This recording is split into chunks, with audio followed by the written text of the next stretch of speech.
it's all about you. It's how do you help you? How do you take care of you first? And then once you do that, man, the rest of it's easy. Because if you kind of get yourself back in check, and again, I think you hit a key point. I'm still working on it. Dude, we're all working, right? Don't listen to Rick blow smoke and go think that Rick's life is perfect, that I'm the perfect guy. I've got my struggles, I've got my dramas, I've got my things I'm dealing with. But like you said, I'm not letting it be a boat anchor weighing me down. And now it's when you kind of free up all that stuff. Now it's time to, hey man, it was say what you want, right? I believe why were we drawn together back in December down in Miami? God set that up, right? That was his backdoor dealings. Boom. Hey, brother, I haven't seen you in a long time. And then it starts, and now you're harnessing. If you want to say a relationship you let go just because of life, right? And that's the key part is kind of don't let life get in the way. Life's going to, I got it, but take some of that stuff out of there. Because when did you end up retiring? When did Ronin? In what year? I'm sorry. 2016. Okay. Yeah. So you got out a year before me. But it's like, could I have reached out beforehand and gone, hey, got some questions, need some guidance. We're bad at that, right? We don't do a good job. Well, I'm doing better now. It took years to, basically pull my head up my ass and go, hey, reach out to people. But you kind of just get in that world. And I think part of it is, if you want to say that, that damaged goods, man, it's kind of trying to reach out and get that help and just chat with people. What's two going to think if I sit there, kind of, I guess your ego, I guess you kind of hit it there, hey, what if I'm going to two because he's in the tactical space and I'm in the tactical space? And dude, I got to say, Pat Mack summed it up the best. He's like, there's enough for everybody. Yeah. Wow. what a concept. Yeah. So why can't we just wish each other well, right? And even the guys that didn't do well when they got out, I have nothing but love, man, and I wish them well. It's just the choices you make. To me, you never had it, and that's the thing. And it might sound hard, but you never did. You have to. Your drive was off of another teammate not letting him down, right? Your drive was doing what it takes to go on this next combat. But when there's nobody around, when there's no schedule, when nobody's telling you what to do, you really know what you're made of or not. Mm-hmm. Yeah. Isn't that amazing how folks who aren't working as hard or doing, things that they think they should be doing will criticize someone who is. And then the folks who are doing great things tend to support and encourage, when it could very well be taking food out of their mouth, so to speak. But like Pat Mack says, there's enough for anybody. There's no reason to be a weenie. Help somebody. It always comes back around. It always does. It does. Yeah. The universe. Yeah. In Taoism, Taoism is very Confucius, and it comes from an Eastern philosophy. Lao Tzu was the founder of Taoism. Lao Tzu, I'm dating back to 400 BC. Worst dating periods, San Yu era, worst dating periods, China. Lao Tzu was a emperor's record keeper. He was a philosopher. He was the founder of Taoism. But it was said that Lao Tzu got tired of this corrupted government where the emperor seek to take, oppress, kill their people, starve their people. So Lao Tzu could not live in this corrupted dynasty. So it was said he rode on a water buffalo to the border. And it was said that this guard stopped Lao Tzu. And then when he found out he was royalty, this guard dropped to his knees and he asked Lao Tzu's business. And Lao Tzu said that he wished to leave this corrupted government. And the guard said that he cannot do this. But then he realized that he said, I will let you go if you give me wisdom. And it was said that Lao Tzu wrote the words of Taoism within this conversation. And what it means is that you wish the world to be a better place. And it starts with you. It starts with the way that you take care of yourself. It starts with the way that you view the world. Mhm. And I tell you, if in special operations, look, man, Rick would tell you, it's very judgmental. Mhm. It's very cutthroat. It's very type A plus personality. So when you step away from that, are you going to continue to do that? Are you going to live like that in a peaceful world? You know, the gardener, right? The warrior in the garden. Or can you be the warrior in the garden? Can you give back? And a lot Yeah. of us can't because they don't work on themselves. They don't Mhm. they don't work on themselves, and yet they lash out on the world with hate because they're hating inside. Because they're Mhm. not working on themselves. Why not treat others with hate? Right? And that's unfortunately why the world is the way it is. Yeah. So, Yeah. what year did you start up Ronin Tactics? 2016. Okay, so same year you got out, you started that up. Um, did you seek any guidance, any, um, I guess, any professional wisdom from anybody? Did you have any mentors along the way, or did you just kind of throw this thing out there and hope for the best? No, I don't just throw things out there hope for the best. Being a Green Beret, Rick, we're very intelligent, right? We look Hmm. at the intel things, and for me, I knew I wanted to be in the tactical industry. I just didn't know what role I was going to be in. It was going to be a manufacturing role. It was going to be a training role. It was going to be whatever. And so I started off, and let's look at the tactical industry. And I tell you, man, I did my research. Right, some guys had great social media. Some guys were not that great. Some guys had a Hmm. great curriculum, but nobody fucking knew about them. Yeah. Right, some guys were so full of themselves because yeah, they're badass, but they're so full of themselves and nobody can even stand being around them. Hmm. Right. So I look Yeah. at all these personalities. I look at the curriculums. I look at social media. I look at content. I look at all of it like a business guy, right? Hmm. And I went to college. I learned a lot of business there, and I started drafting my own business plan. During my military time, I did heavy reconnaissance, so I knew a lot of the video editing, the photography work. So a lot of my stuff I did on my own. I, Hmm. I created my own website. I went to Barnes and Noble and I studied how to do it, and I created my own stuff, and I did all my videos and Hmm. all my content. And I tell you, that was really hard. Yeah. But the thing is, you know, you don't just shoot blindly, right? Otherwise, you go in Hmm. the wrong direction. Like walking around blindly is going to lead you in the wrong direction. So, Sure. intel, so intelligence is what I did, and I looked at who was influential in the industry, and I studied them. I took certain strengths from multiple guys, and I created my own platform. Hmm. Did you reach out to anybody, or did you just kind of do it all on your own? Rick, I was in a really bad place, man. So it was all me, right? Yeah. Yeah. That was one thing. I don't like to say regrets, but if I had one thing kind of to do over with that, I wish I would have reached out to some people earlier, and just got some direction, guidance, wisdom with this whole, just kind of navigating some pieces. And obviously, as we get, experiences under our belts, we learn from that and correct that. But um, you're out there. Here's an interesting part that I'd like to talk about a little bit. So you do the instruction, which, you know, you're all around the country, kind of similar business model because again, you're not tied down to a location, so it gives you flexibility there.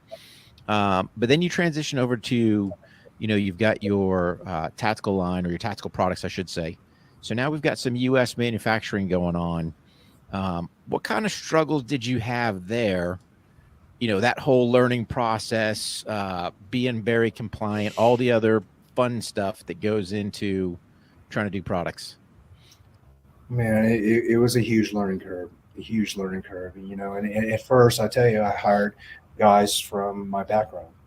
Hmm. And I tell you, look, for me, I didn't have a great experience in that because, even though they signed contracts and they signed NDAs and non-compete, it didn't matter. They thought that it's their business and it's their Hmm. idea. You Yeah. pay them right to go and do this and research, and they're contracted out, and there's a written contract signed, the lawyer. It didn't matter. Yeah. So that was my first obstacle is you you can't hire from guys that for me. Okay, I'm just saying for me, I couldn't Sure. hire guys that were from the teams because they didn't view me as a boss. They didn't view me as a CEO. They viewed me as a peer, and they treated me like that. So once I got over that hump, right, I started putting together the teams that I need. Look, man, I did 23 years and I have the experience to drive this train. I just need my team. I didn't need another team guy telling me what to do. So I had to break away from that mentality first. Second, with the equipment. Look, at first we farmed out our gear to get it done. We had third, second party manufacturers. The quality management, trying to control that, it was very difficult, right? Also, they don't have your work ethics, right? For me, it was all that, right? So I found myself flying to different locations, trying to talk to the manufacturer, not really hearing what I said, and we grew the brand up because I realized that, look, gear and all that, look, we're going to have great gear. We have that experience, but what's going to make you unique? The brand. Yep. The brand, right? So we were building the brand through training, the training curriculums, very much like what you're doing, Rick. But for me, because I was really heavy in media content, right? I'm not told you I did all my own media. I was really heavy. So I launched YouTube. I launched these platforms really early on because I realized the power of social media. Look, there's a downside to social media, and there's a power to social media as an entrepreneur. Right. And I realized the reach that social media had. So I use that as a marketing platform. Also, when I was healing myself, look, man, I share myself with the world, man, because, I share my mornings, I share my day, I share my philosophies, because if I can help others, then that's fulfillment, right? Because wealth is wealth and money is money, but fulfillment is what I'm going for. So I never forget that throughout the day. So what I really learned throughout my process of me growing was, the manufacturer. Now we roped in our manufacturing capability. Now I own my own manufacturing plant. I employ my own employees. Nice. Interesting. I have a team of engineers working for me now. Along with that, I have Springfield Armory just signed us on. So their marketing platform, Infinity Ward, the Call of Duty, my equipment got scanned into the video game, my swords, my guns, and everything. They wanted me in the game, so they scan everything in. Well, that's my product. That's my logo. That's everything. So signing those contracts early on, being able to tap into different companies that has a lot more viewers, a lot more followers. I mean, they're billion-dollar companies, right? Sure. So Infinity Ward is a $126 billion company. So the thing is that they have a huge platform, and then now I'm a face of one of those platforms. So that accelerates gear. Sure. But in the end, it's the brand. Yeah. It's the brand. And what I'm doing now too is, I wrote a book. So I'm going to share this because I didn't share this. Yeah. With so I want to share I was about to say, okay, I didn't know you wrote a book. Yeah. So in between filming, so we filmed for the next Call of Duty earlier this year, and then we started filming for the Springfield stuff. And in between that, I'm writing a book, and then trying to entrepreneur, but my book, right? So the book, I started off a biography about my life, and the reason why I'm so hard on this year, I'm putting work on it, is that it's the year of the tiger. Right. And, although I have dragons over thing, and there's symbolic meaning to a dragon, I'll explain that later. The thing was, I was born a year of the tiger. I was born in the hour of the tiger when, my mother shielded my body from incoming material. My mother was born a year of the tiger, so she had the strength of this tiger. But what a tiger is in the Chinese culture is a curious thing. It's a powerful energy, but it's very curious. It wanders through life lost, right?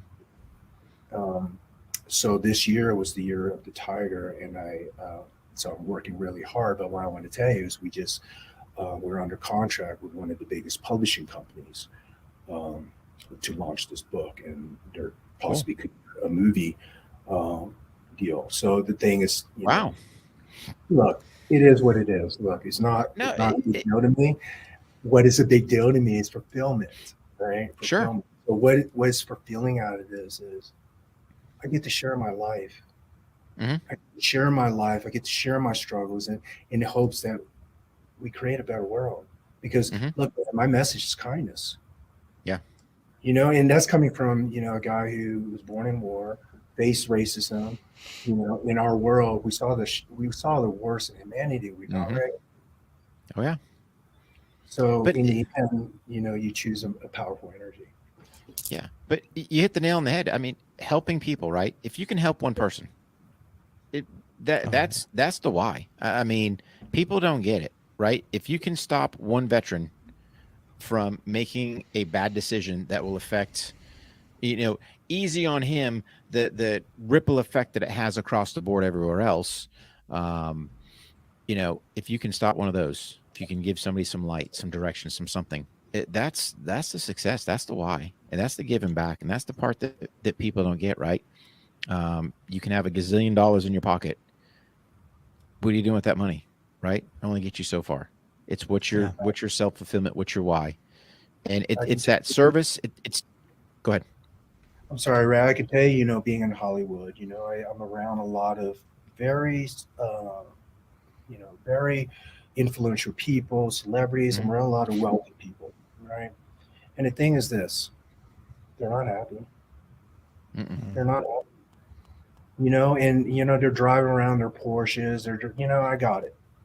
But they want to wrap themselves around a tree in the next turn. They're not happy, and they reach out to people like me. Hmm. So the thing is, and you're on it. You nailed it, man. You know, wealth and for business is one thing. That's one thing. Look, man. Our experiences. Who we are, our skills is going to make us who we are in that Hmm. world. People are going to pay us for our skills that we dedicated many years to. But that's not going to bring us fulfillment. And I feel like if people understand that, how many, I could tell you, I could speak for me. My Hmm. parents taught me, to if you're make a lot of money, then you're going to be happy. If you're this status, if you're a doctor, if you're a lawyer, that's what success is. My brother, he's a doctor. The thing is, that's not what makes you happy. Hmm. It doesn't make you happy, and what makes me happy is, like you said, fulfillment. Fulfillment Yep. comes from giving and helping because we're all interconnected in some form or another in this world. Hmm. Yeah. Mark, did Well, you have something, obviously, buddy? I was going to say, obviously, you recognize the power of On the Range podcast because you shared that here. Just kidding. That's awesome. I can't wait to see it and to read it. I can't wait to see. Is there a projected time you think it's going to be coming out? The book? Yeah. So right now we're looking at January Okay. Okay. because it has to go through DoD and it has to go Oh through yeah. a lot of that Yeah. process. Yeah.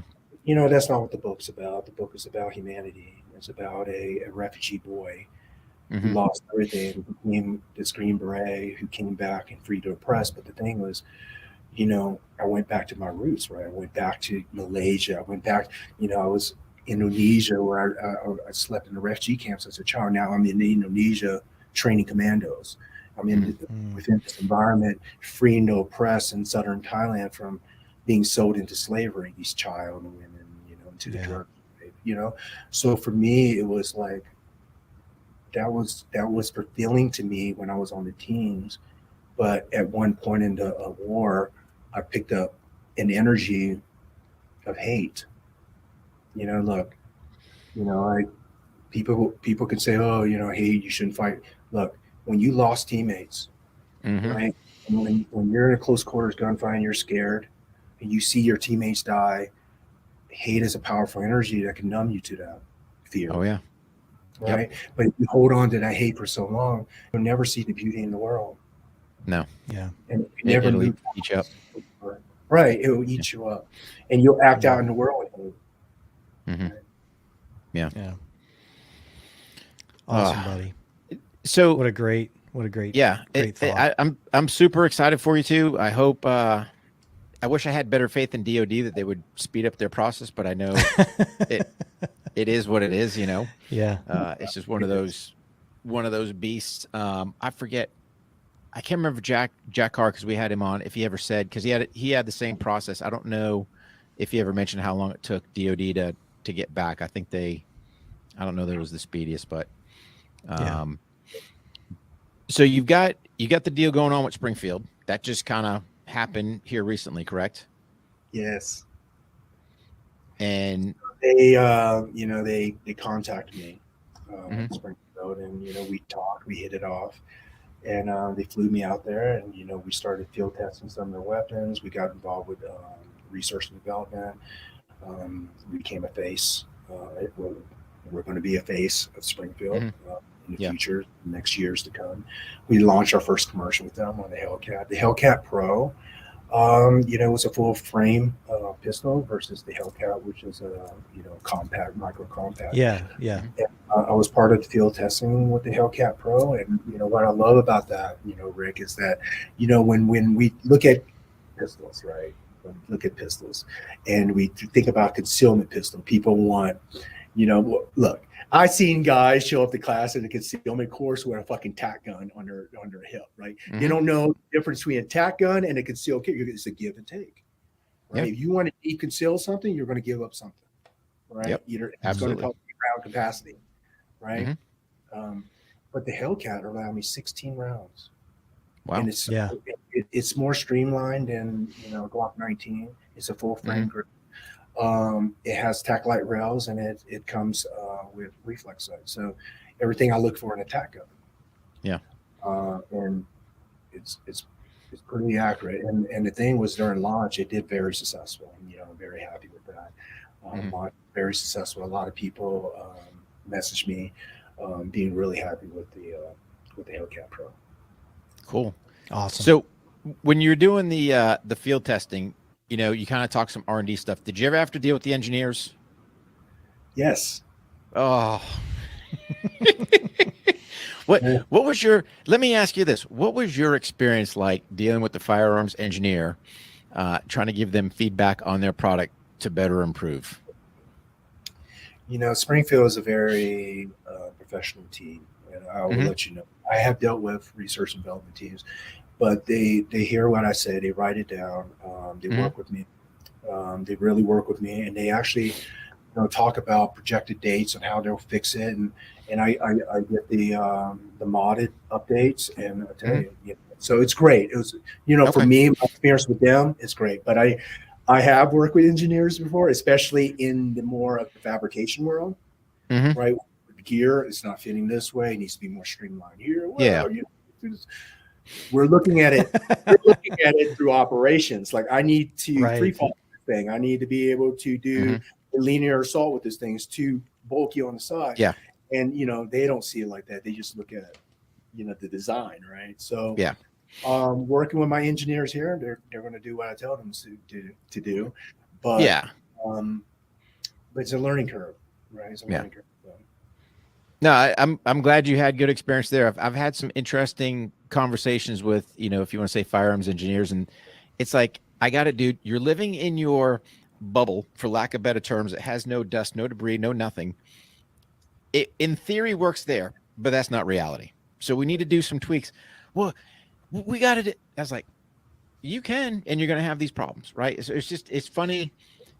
It's cool when you give them the feedback, but the engineers I've always seen have been kind of kind of like the mad scientist, right? It's like, well, it works here. Well, what's great in the laboratory there, buddy, but let's get it out to the real world and see what happens. So, Yeah. yeah. Awesome. So what else you got on the plate there? well, I just spoke at the veterans thing to raise Mhm. being awareness for the veterans. In a month from now, I'm going to Idaho to speak at the counter narcotics convention to 600 officers about Okay. the powerful why. Mhm. Yep. And then we go to Tennessee.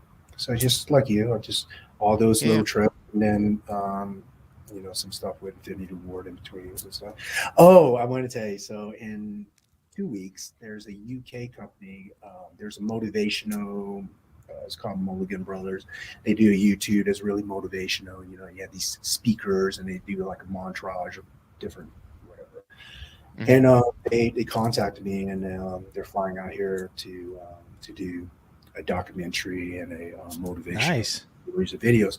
But what I want to say to you is that, you know, during my healing phase, Mhm. you know, I had my bad days, you know, all of us, right? Even though you do it all right, right? You get up in the morning, you sit with God, and you show gratitude. Sometimes you're just going to have your bad days, right? And I had my bad days. Um, I reached out to, I would watch some of their videos. And then what's really cool is like, you know, I looked at their Mulligan Brother videos to motivate me in my bad days. And now I get to be a voice in that video. I get to help others, you know, that's suffering. And that's so great because my journey, I reached out to them as in, Mhm. not I watched their Yeah, yeah. videos and it really helped me. And now Mhm. I'm going to be on this video helping others. And I think that what a Th- travel journey, right? Dude, that's awesome. Wow. Yeah. I mean here's the thing.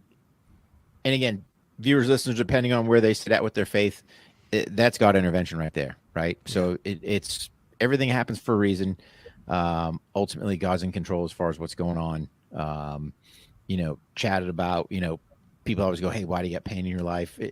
It's to get you back on path with God, right? And you know, it's great when you kind of see things kind of come full circle, right? So here you are, you know, kind of watching their videos, helping you out, and then all of a sudden, here they are circling back. So Yeah. It's awesome. funny how, you know, before earlier in the conversation, you were saying how, you know, the comments in some of the social media was such a burden and something that really bothered you. And now you're going to be using a social media platform to touch positively as many people as you can. And it's going to be a ton.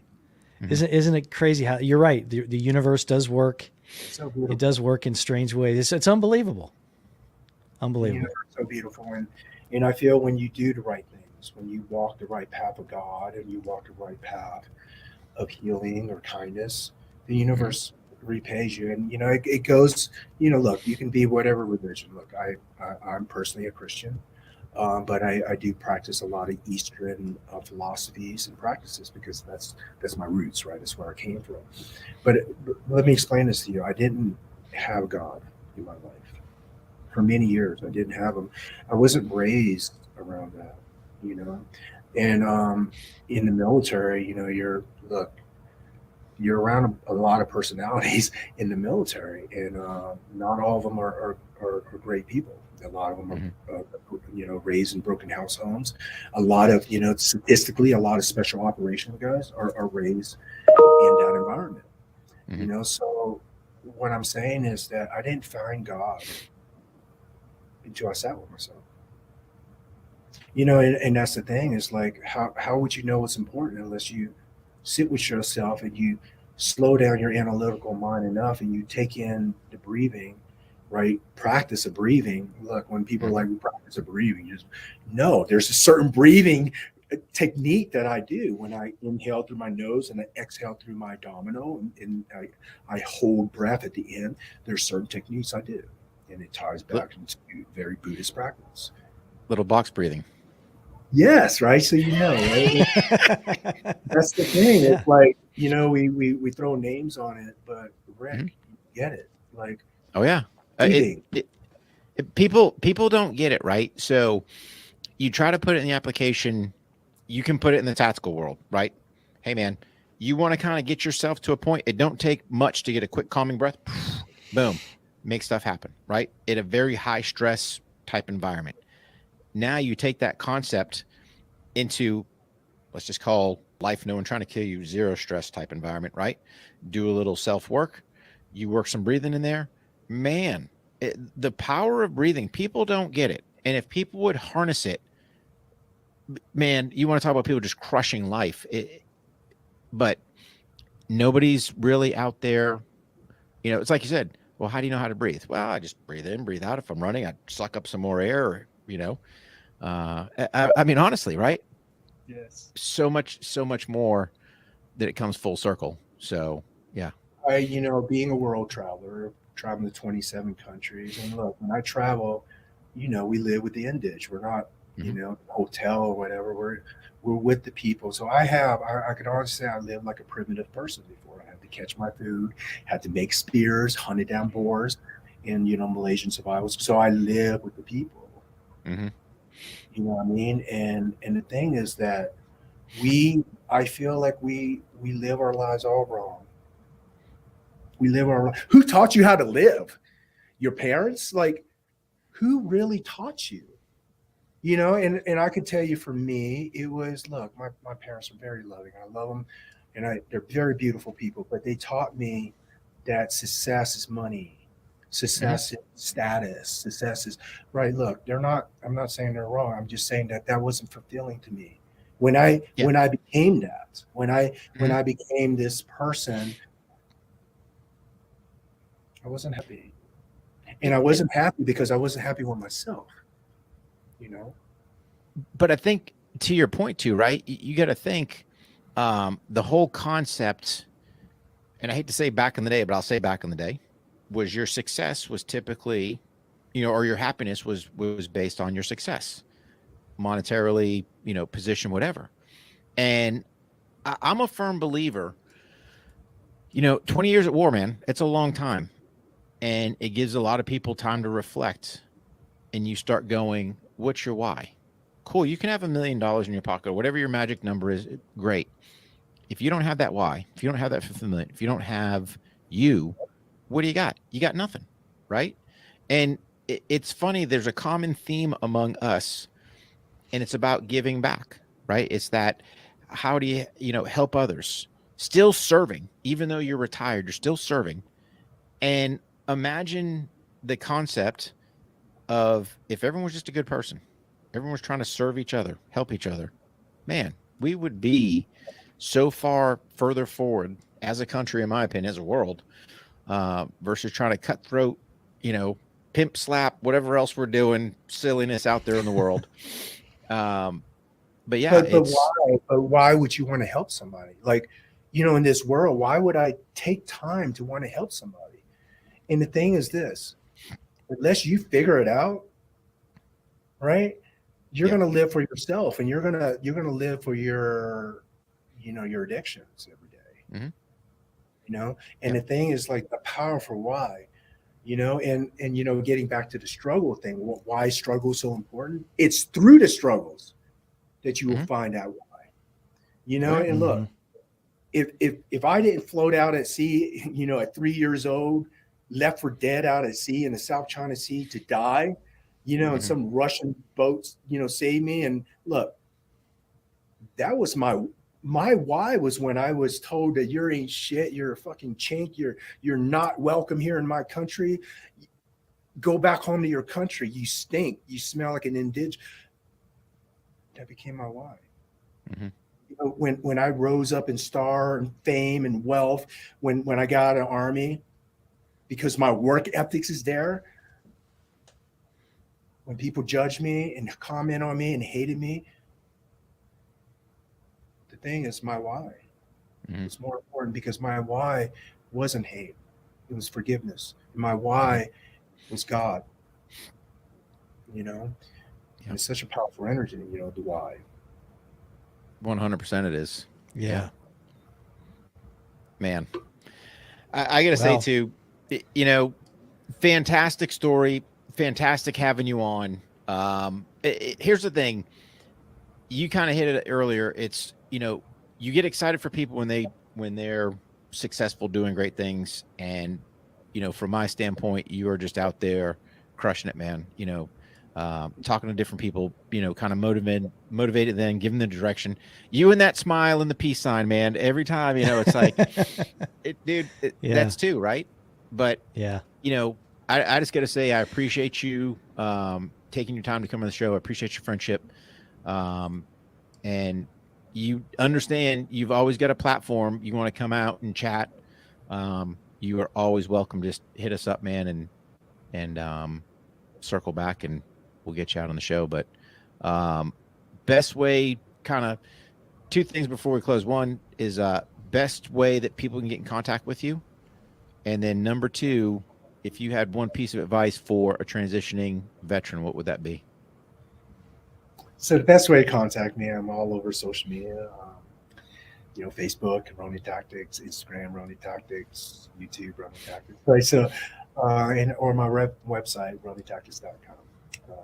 You can Google me. I'm all over different everywhere. Right. So I'm a Call of Duty character. But the thing is that let's talk about the one thing that I'm going to give you advice on. In the military, we rely a lot on each other. Mm-hmm. You rely a lot on each other. In war, I don't know how many times I relied on my teammates in war. And, the thing is that when you get out of the military, it's you. Mm-hmm. So you have to sit with yourself and you have to look at the person that you want to be, not the person who you were in the military. You could be this badass commando. Don't give a shit. It doesn't matter. I've seen badass commandos get out and barely make it. Mm-hmm. The thing is, the battle is within you. So when you get out, sit with yourself, reflect. And if you are lost, simply find your way. Mm-hmm. Simply do an azimuth check. Think about the person you want to be, and are you on that right path?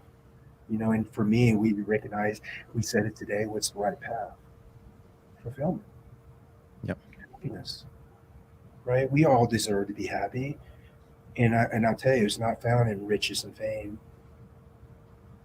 No, happiness is found in what you're willing to give every single day to be your best self. Mm-hmm. And that comes with discipline. And my discipline starts at 4:00 in the morning. So, discipline. All right, buddy. Nice. Yeah. Thanks for your time. It was unbelievable too. It was a great interview and great insight, and I know the listeners and viewers are going to love it. Thank you. I also want to say the last thing. Rick and I we met in Florida. And I'm about 6 years into my training now. Our training is very successful. We're a big name in the industry. And when Rick came up to me, I was having a hard time. I was really having a hard time. Even now I'm successful, right? Having a hard time. In fact, that day that you came up to me, Rick, I was having a hard time. And Rick said something to me, and he reminded me of the journey. He reminded me that we're not alone. And he also said that I could still feel like you haven't got over yet, which is true. Mm-hmm. Right? None of us do. And the thing is, it's a daily thing. It's a daily practice. Yep. And even though I was having that bad day, guys like Rick, right, reminds me of our path to our last breath. Yeah. So thank you for that lesson that day. Yeah, buddy. And listen, I kind of say this and then we'll close and hold on the line because I want to sidebar some stuff with you when you're done. I'm always available. You've got my number, and I say this with all sincerity. I don't care, got it. I might be on the range. There's some slight windows where instantaneous response may not be there, right? You need something, you need to chat, whatever, hit me up. All sincerity. Thank you. So you got it, buddy. All right, buddy. God bless you. Thanks for being on. And yeah. Hey, Rick. Hey, guys. Hey, Rick, thanks for your service, buddy. Hey, thank you, buddy. All right, buddy. Thank you, too. Thank you for service. All right, guys. Have a great day. Oh, thank you.